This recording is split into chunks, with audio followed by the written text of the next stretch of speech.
Hello and welcome to episode 3 of Paddy Brennan Punching Up. Last week we were talking about YouTube boxers, white collar boxing, federations, shows going to potential shit pan.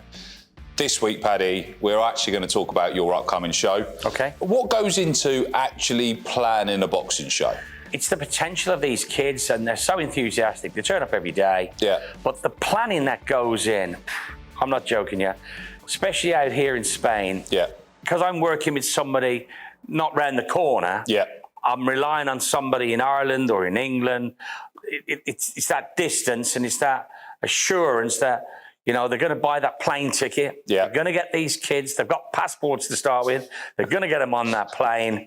You know, they're going to be ready. Yeah. Back in England with the other shows that I put on, you know, maybe a day or 2 days or even a week before the show, Granny or somebody would ring me up and say, look, he can't come. I'm really, really sorry for letting you down. The dog's bit him, or the dog's run off with his homework, or something like that would happen. Yeah. They'd get malaria. They'd get, you know. They've never been near a mosquito, but they got malaria. Yeah.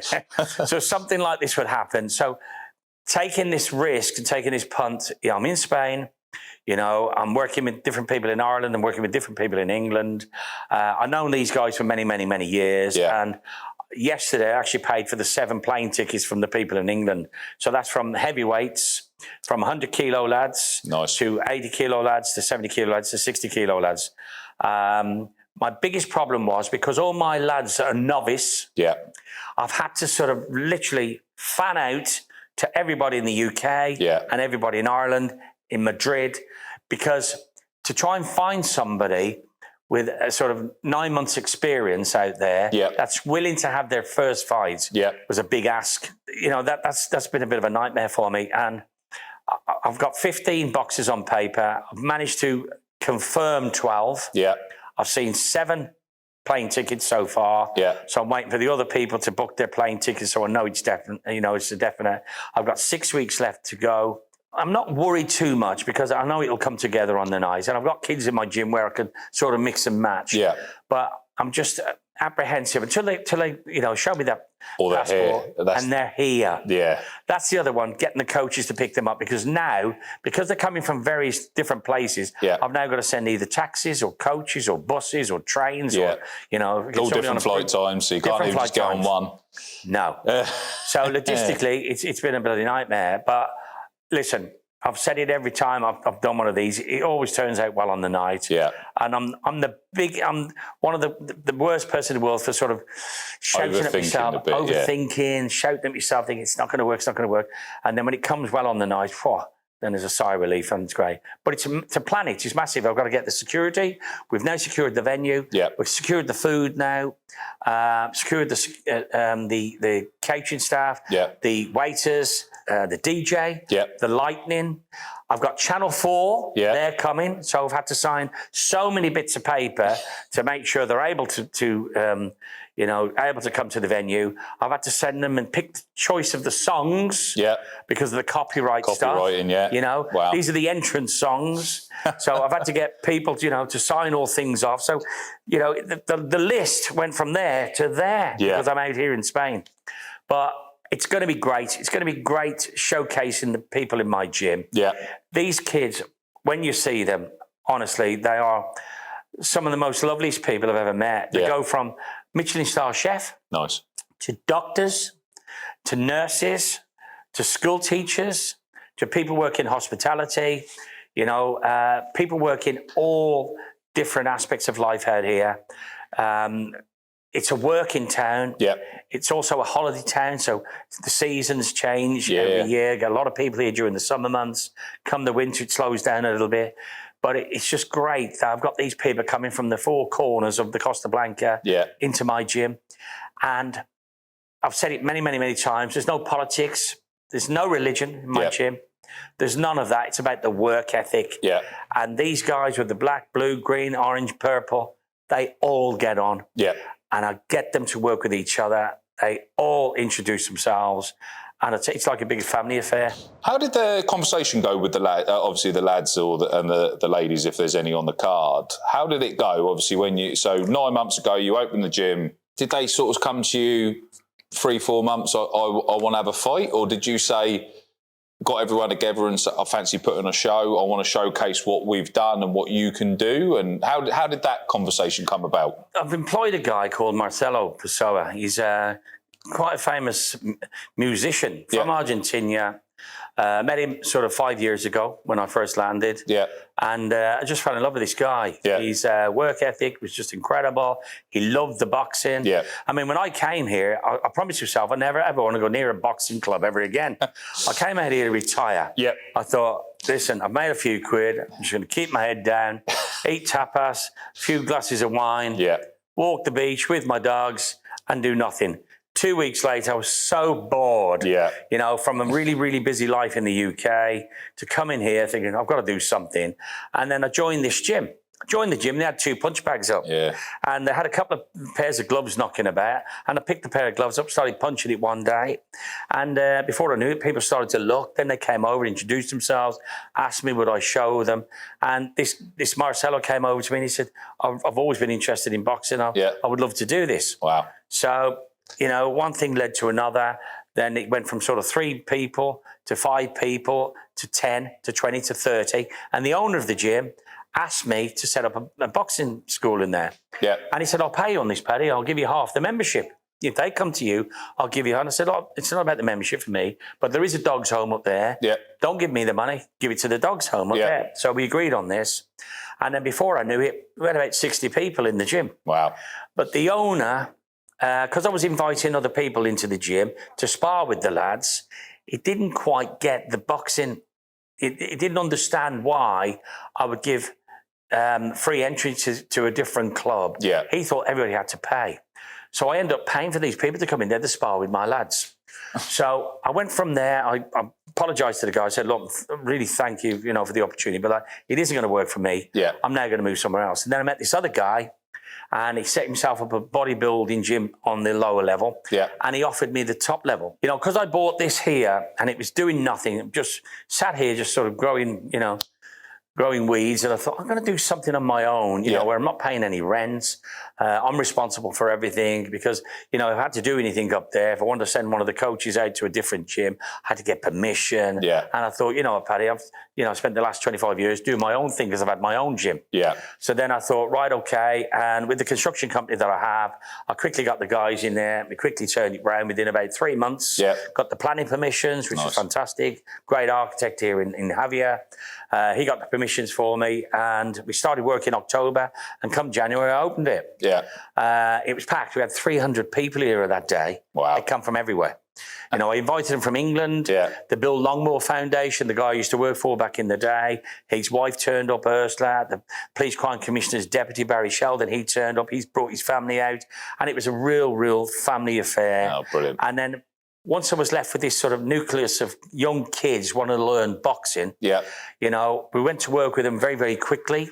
I quickly put Marcelo on a couple of courses. Yeah. I spent, you know, every waking hour with the guy to show him the ABC of boxing. Yeah. And the guy was like a sponge. Yeah, perfect. He took it all in, and I'm not joking. Yeah, he started to get the lads. He just stuck with the program. He didn't do anything fancy. Didn't go off grid. Yeah. He stayed with the ABC of boxing, and he did the drills every single day. And then he came to me about 3 months ago, and he goes, Paddy, I think these kids will be ready for, you know, a proper tournament. Yeah. So I went home that night thinking about it. I thought, do I really want to do this? They're really young kids, but they have really come on. Yeah. So I tested them with inviting a couple who are established boxing clubs to come here. And I'm not joking, my lads put them to shame. Yeah. Yeah. And I thought, right, at that point, I thought, well, okay, let's have a go. Yeah. So I spoke to the Irish Federation, Peter O'Donnell. Spoke to Sean Cogan in England, fantastic ambassador of boxing, level 6 or level 7 coach. And he said, well, I'll bring a team out, Paddy. And I thought, right, I need to match him carefully. Yeah. I don't want them too green because I think my lads are a bit better than that. So they've either had 2 fights or 3 fights.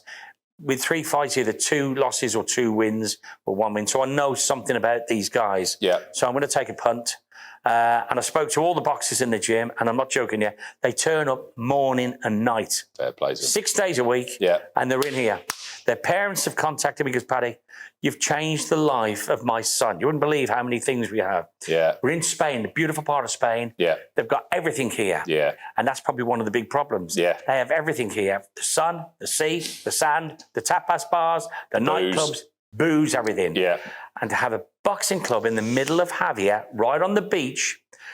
And of course, we work with a lot of police, a lot of Guardia, a lot of national, a lot of local police. Yeah. And most of my kids in here were either out there getting into a bit of trouble, kicking doors or breaking glass or just a bit of a punch up on the street. Yeah. They no longer do that. They're all in here. Yeah.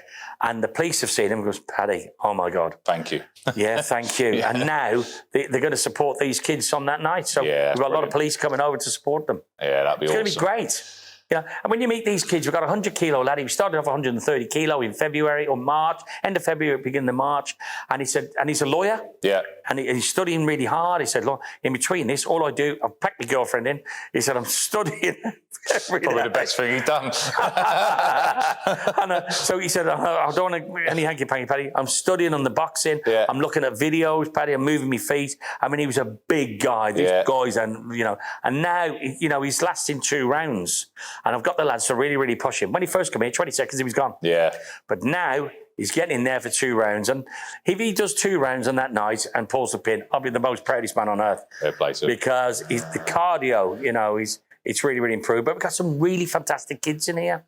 Fantastic. I looked the other day. I've got a German who's a fantastic guy called Bastian. We got 2 Pakistanis in here. Yeah. We got some Arabs in here. We got Moroccans in here. We got a Scottish guy. We got an English Spanish guy, born in England but raised here from an early age. Yeah. We got an English guy who is top of the bill for me, actually, because he's a junior national champion. But he hasn't boxed in 3 or 4 years. Never thought he'd ever pick another pair of gloves up. Yeah. Met me, came in here, and he loves it. Yeah. He said, Paddy, where I was before, I didn't really gel with the coaches. He said, but here, Paddy, it's like a family affair. Yeah. Everybody in here, I can see him out the street.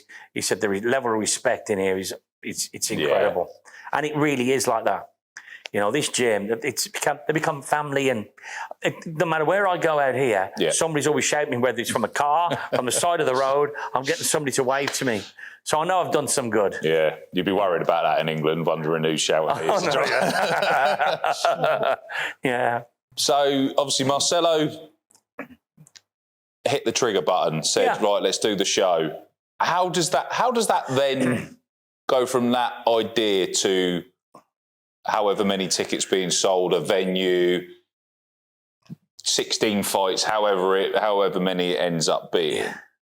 How does that grow? For people that have never done a boxing show, they've obviously only ever gone. How do you take that idea from there to there? The trigger point for me, get the venue sorted, and I'll work around that. How do you select the venue then? How's that? So we inquired. There's a couple of venues here, big venues, and somebody in here knew the guy who owned the nightclub here, and they shut down for the winter. They shut down. I think the end of September. That's it. But so we contacted him. We had a meeting with him. He goes, look, I've got no issues whatsoever. XYZ, pay me this. I can sort your security out, pay me that. I can sort all the staff out. They'll be glad to come back. Yeah. I'll sort out the DJ, pay me for this. And what we do, Paddy, we'll discount it right down as long as I take the money for the drink. So I said, wow, you take all the drink money. Yeah. I'll pay you XYZ, for the venue and stuff like this. I'll pay for the staff to wait on the VIP tables. Yeah. The DJ, I'll pay him. And he said, Paddy, you can have it. Your boxing will finish about 11:30, 12. Yeah. He says, and you can have it till 7 in the morning as a nightclub. Perfect. So I said, wow. So again, he'll earn a few quid, but we're expecting 500 or 600 people at this show. Awesome. It's going to be great. So that was my governor, really. That's the sort of pillar point for me. And we work around. Got the venue, fantastic. Sort the security, sort out the staff. Who we're going to get in to do the catering. We've sorted him because we know various chefs here. And I thought, right. Then we started to put people on paper saying, look, are you interested in having a fight? Everybody put their hand up. Yeah. We probably started off with about 33 different people. And we've sort of diluted that down because they're not ready. Yeah. There's been a few sort of grumpy faces saying, look, Paddy, I would love to get it. I said, I don't know. Come on a Saturday morning. Yeah. Come and spar. let me see what you like. So that was the governor for me. And of course, the sparring didn't quite go their way. Then they realised they're not up for it. Yeah. So obviously you've had to delve into your black book to try and match these fighters. Do you get sent footage, or do you just have to go off the word of... Go off the word. Somebody saying they've only had a couple of fights, they've only done this level, etc., etc.? I've known these guys for many, many, many years. Peter O'Donnell, you know, I trust him in my life. Yeah. And if he said to me he's had one fight, Yeah. If he told me, you know, he's not that good, he's going to be shocked if he comes out the corner, I would believe everything he said, because he's a gentleman. Yeah. In this game, there's a lot of weird people, and everybody wants their own kids to win. You know, we have a motto here: win or lose, we're on the booze. We don't care. Perfect. And the Irish have the same motto. Yeah. When they landed in 2022, everybody had their T-shirts: win or lose, we're on the booze. And it's so funny. This story is incredible. And the lads, if they're watching this, they'll remember it. So when I picked them all, I got the coaches to pick them up on the Thursday. So they stopped Thursday. Yeah. They fought on the Friday, and they didn't go home till the Sunday. Yeah. So when they came on the Thursday, now I knew these lads were going to be a bit of a challenge for my kids. Yeah.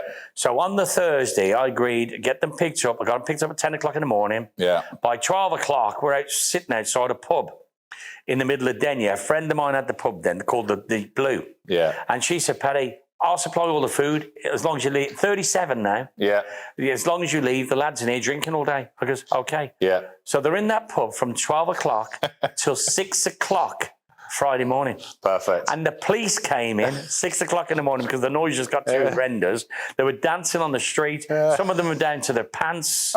It was chaos. There was food everywhere. There was a bonfire, but the pub was packed. The crack was great. Perfect. You know, the Maria who run the bar at the time, her and her daughter, she had a couple of other staff in there cooking and God knows what. Yeah. 6 o'clock in the morning, it was time for bed. Yeah. And I stopped in a hotel with them. And I remember walking up thinking, these guys are never going to be ready for tonight. Yeah. And I'm a bit worried thinking, shit, you know, we're in trouble. Have we overdone it a bit? Yeah. Anyway, this is like Friday. This is the day they're fighting. Yeah. So anyway, I had a couple of hours kip. You know, my wife rang me up and said, Paddy, where are you? I said, you wouldn't believe it. I was out with him until 6 in the morning. He said, would you drunk with him? I said, well, no, I sort of kept it steady. Yeah. But I was still out with him till 6. Anyway, so I got up. I went to where the venue was. I mean, I was a bit hungover, but I went to the venue. The ring had just turned up. So I stayed with them most of the day. I thought, right, okay. I quickly went home, got my penguin suit, got everything ready, and I'm sort of still hanging by this point. You know, I'm feeling a bit sick. Yeah. Anyway, as I got there, and I told you early on about the story about the Federation, so everybody starts to turn up. The security's turn up. Yeah.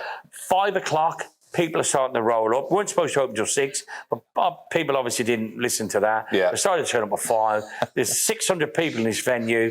People started to sit and order drinks. Yeah. The place was filling up within about an hour and a half. Come 6 o'clock, people were all turning up. Yeah. People were ordering their food. You know, I'm thinking, hang on, I'm not supposed to be fed till 7. And then all of a sudden, the chaos sort of broke out, and the Federation walked out. Yeah. So I'm thinking, hang on, I'm still hungover from hanging out the hoop. Potential having a fucking heart attack. Everyone's about to fucking leave out the back door. What the fuck am I doing here? Fucking machine, I tell you. I'm not joking. And I'm thinking, oh my God, Paddy. Of course, I've had to keep it to myself. Yeah. I'm thinking, fuck. And then I was worried that these fucking boxers were going to turn up, but they're all there. They're fucking skipping, jabbing. They're fucking like animals. Brilliant. Of course, when the Spanish turn up, oh my God, you know, you're like fucking rabbits in the headlights. Yes. And I didn't say anything to anybody. Just fucking cracked on. The show was great. Yeah. But on that particular night, you know, I had 14 fights on, and every fight, when the Spanish was really like clapping, they come through on their own music. We had fucking lights on them. Wow. It was like being in fucking Hollywood. It was absolutely marvellous show. Quality. And then all of a sudden, you know, 3 rounds later, and the Irish won. Then the second fight, Irish, all the way through to fucking 12 fights. I thought, oh, fuck. And of course, the crowds weren't like applauding anymore. Right. If anything, they went down and went, fucking hell. What we signed up to. Yeah, what we signed up to there. You know, it was a loss every single round. So I went into the changing rooms and says, fuck this. And I spoke to Dave O'Brien. Great guy, one of the Gardaí from Dublin, because they were all police as well. These guys were all police. Fucking hell. There's about 25 police, all Gardaí in the Gardaí Boxing Academy in Dublin. And I said, listen, for fuck's sake, let me win one fight. He goes, Paddy, for fuck's sake. He said, can't you see, I'm tying the fucking one lad's arms up. He said, "You're a fucking lad." Can't I went, do "Oh anymore. my God."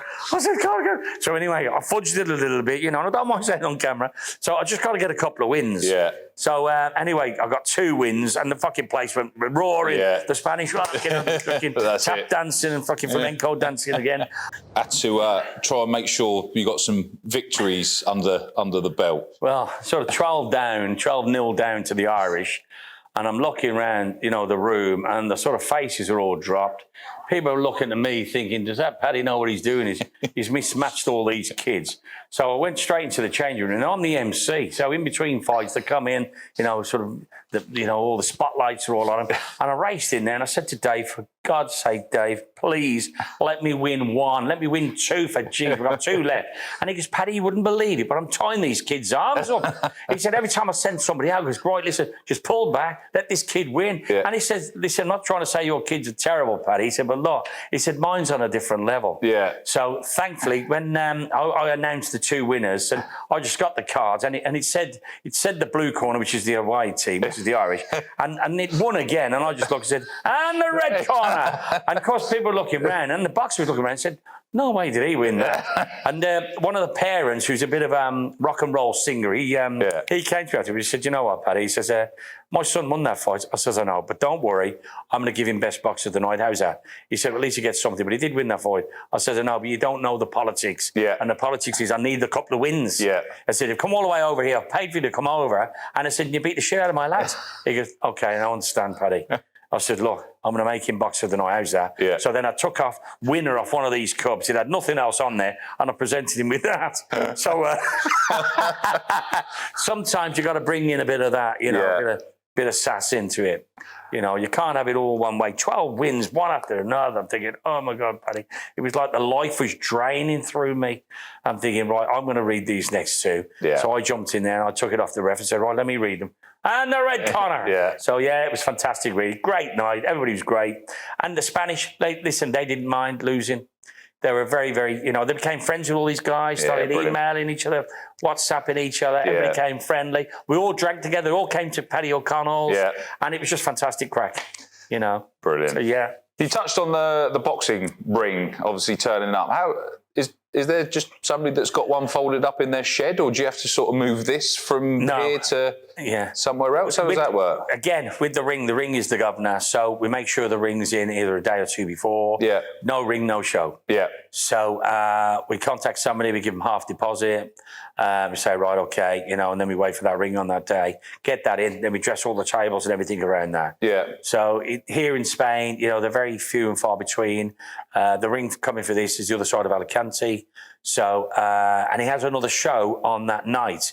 So on the night of ours, so I've said, look, I want to book it 2 days before. Yeah. And I've had to pay a bit extra for that. Yeah. Just to guarantee I get it here, So as we know, the Spanish would probably be a day late as well, potentially. So. Well, that's it.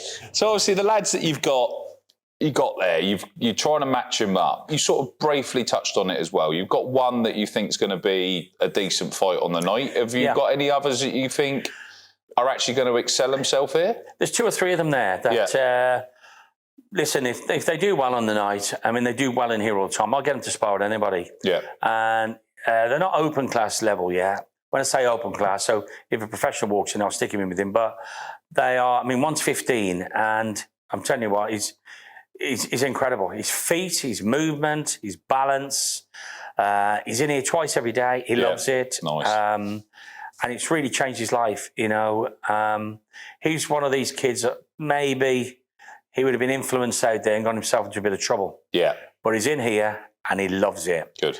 And there's 2 or 3 like him that have changed their life because of this club. One's 16, another one's 17. And honestly, to watch these kids move here, it's a pleasure. And every coach, sort of sits there, waiting for somebody like these to come along. You get probably 1, in a couple of years. Yeah. But to get 3 all at once, honestly, it's fantastic. What's the plan afterwards then, obviously? Because I'm sure that they probably don't want to stop if they get the bug. Obviously, is there further shows, or have you got in your head a plan of how to develop somebody that wants to potentially go to the next level within? With these kids here, I will continue to do this. I will probably have maybe 2, maybe 3 shows a year, but I'll also take them to Ireland. I'll take them to Ireland. We've been invited to America. Nice. To Boston, Massachusetts. So depending on how we do here, Tenerife, that's another possibility. Yeah.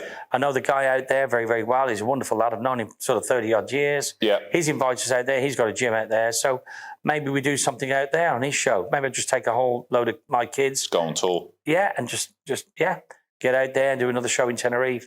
There's a guy the guy who supplied me this ring, Trojan. Yeah. Absolutely. Steve Dawes, I want to really mention him. He's a cracking guy. He's now set himself up a boot camp type affair. He's got about 5 or 6 rings down there. Yeah. Where he invites everybody from around the world to turn up at his place, and he does like weeks on end. Wow. Training. So it's nice. a proper camp for boxers. Yeah. So I would definitely do something with Steve. He's a wonderful guy. He's completely honest. His daughters are fantastic. It's a big family affair. His daughters make all the bags that you see around here. His daughter, literally, they sort of hold these bags out, and his kids put all the cloths in, and they jump inside the bags. And when they came in, they put the ring together, all the ropes, the canvas, the rings. They put all the steel work up. They do it all. Wow. So it's a proper family affair. Yeah, and awesome. I'm very proud of him the way he's got his family like this. Yeah. So we will definitely do a lot of stuff with this guy. Ross Gorse out in Tenerife, we will definitely do something with this guy. He's got a young kid. He would normally be on my show. He had 3 lads picked. Yeah. And we confirmed it, no problem. I matched all the 3 kids. And then all of a sudden he's got a call from the GB in England saying, look, his 15-year-old son, who is, what weight is he? I think he's 85 kilo. Yeah. He's 15 and he's 6'3".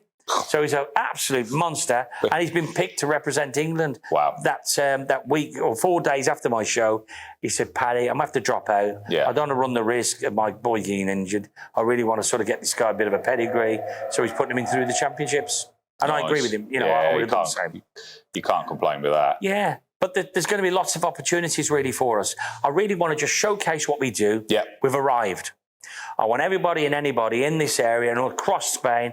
Here we are. Yeah. There's a fantastic professional boxer here. He has 3 or 4 boot camps every year. Yeah. Just side of Murcia. He's an Irish guy. He's absolutely fantastic. And again, I want to work with this guy and perhaps get him to set up some sort of boot camp here where we have lots of different people coming in and out. We've run a few boot camps here with the Ukrainian people. Yep. People from England. Nice. From Valencia.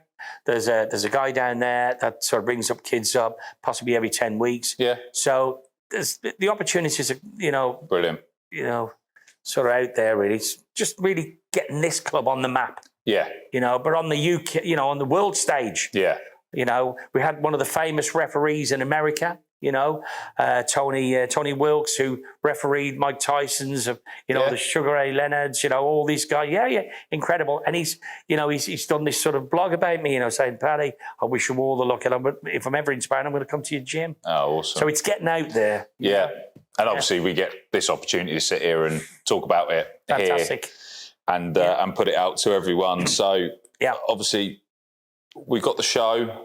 It will probably be just after this episode's released. We're hoping that we're going to be able to sort of live stream alongside it your reactions to the fights, and sort of we can sit there and chat about the event on the day alongside other people being able to watch it in real life. And brilliant.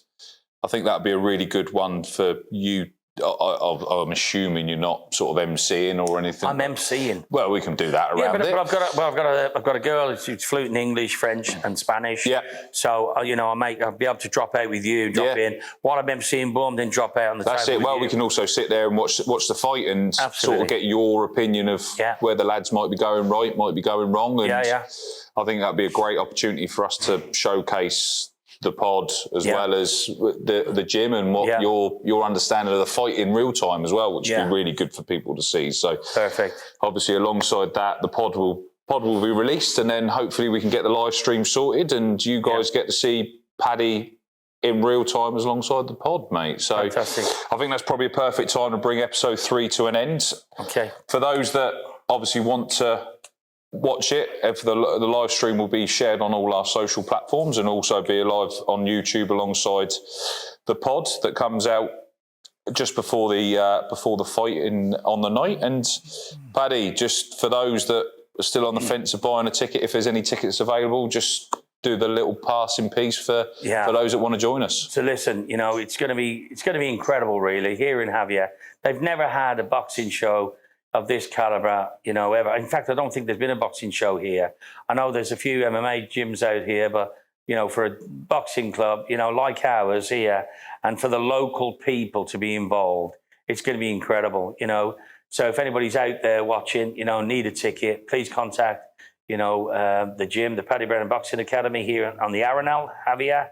Marcelo, who's the manager here, so he will obviously direct you to what tickets there are. We've got VIP tickets and we've got sort of normal tickets, but it's going to be incredible night, for boxing, for Javier. So please come, please join us. And if you've got anybody out there that wants to, who's interested in boxing, it's not just about a boxing club, it's about the community. It's the community feel, the family affair. And honestly, please give us a call. Paddy, another great episode there for the Paddy Brennan Punching Up podcast episodes. Episode 3's done, mate. Thank you. On to episode 4 next time. Make sure you join us. Thank you. Thank you very much.